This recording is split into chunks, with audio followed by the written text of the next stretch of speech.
ऐतिहासिक ज्या वस्तू आहेत या ऐतिहासिक वस्तूचं जसं प्रदर्शन असतं तसं आपलं छोटंसं त्या ठिकाणी ऐतिहासिक जे नाणी आहेत आणि नोटा आहेत याचं एक त्या ठिकाणी छोट्याखानी प्रदर्शन आहे. त्याच्यामध्ये नाण्याविषयी आपल्याला माहिती घेत असताना पहिलं जे त्या ठिकाणी नाणं आहे ते इजिप्तमधलं, याला पौंड असं म्हणतात. हे जे नाणं आहे हे नाणं इजिप्तमध्ये त्या ठिकाणी तयार केलेलं आहे. यामध्ये त्या काळातलं वर्ष वगैरे नाही, पण हे जे नाणं आहे हे मिश्र धातूचं आहे. उदाहरणार्थ त्याच्यामध्ये लोखंड किंवा त्या ठिकाणी तांबे किंवा पितळ अशा प्रकारच्या मिश्र धातूचं आहे आणि मग त्याला पौंड असं त्या ठिकाणी म्हटलं जातं. त्याच्यानंतर दुसरे जे त्या ठिकाणी हे दोन नाणे आहेत तर हे नाणे UAE म्हणजे दुबईमध्ये हे जे राष्ट्र आहेत हे या राष्ट्रामध्ये अशा प्रकारचं त्या ठिकाणी जसं उर्दू वगैरे भाषेचा उपयोग त्या ठिकाणी केलेला आहे.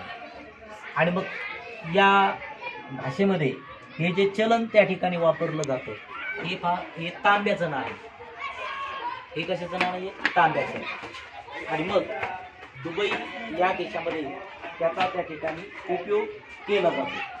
त्याच्यानंतर हे दुसरं जे नाणं आहे तर हे त्या ठिकाणी आपल्या भारतामधलं जसं मुघल काळ किंवा त्याच्या अगोदरचं सुद्धा जसं आपल्या भारतात बाबर वगैरे सुद्धा त्या ठिकाणी आला होता, आहे की नाही. अनेक मुस्लिम राजे आपल्या भारतात त्या ठिकाणी परदेशातून आले आणि त्यांनी मग आपल्या देशात ज्यावेळेस त्यांनी राज्य केलं त्यावेळेस त्यांच्या यानं अशा प्रकारचे त्या ठिकाणी नाणे तयार केले.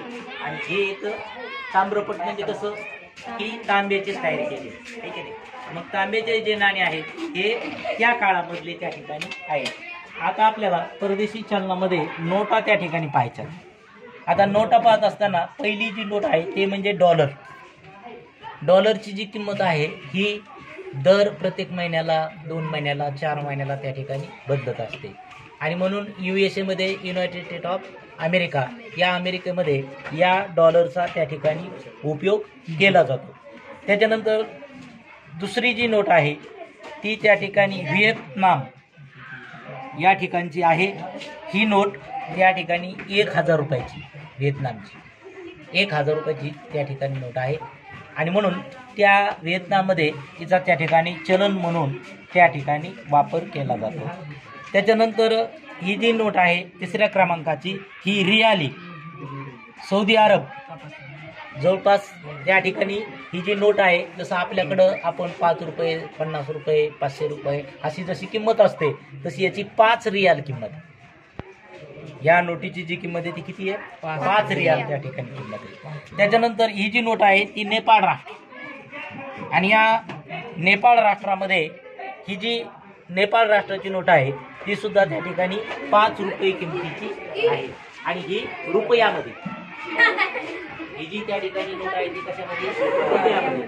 आणि खालच्या ज्या 1-1 रुपयाच्या ज्या नोट आहे त्या आपल्या भारतीय आहे. 1-1 रुपयाच्या नोट आहे भारतीय आहे. आणि मग भारतामध्ये 1 रुपयापासून 2000 बंद झाली, ठीक आहे ना. 1000 रुपये सुद्धा बंद झाली. आता कुठपर्यंत आहे? 500 रुपयापर्यंत. आता अशा प्रकारच्या ज्या चलनी नोट आहेत किंवा जे चलन आहे अशा प्रकारचं ते धातूच्या रूपामध्ये जे चलन तयार केलेलं आहे याचा आपण ऐतिहासिक संदर्भामध्ये त्या ठिकाणी उपयोग करून घेत असतो.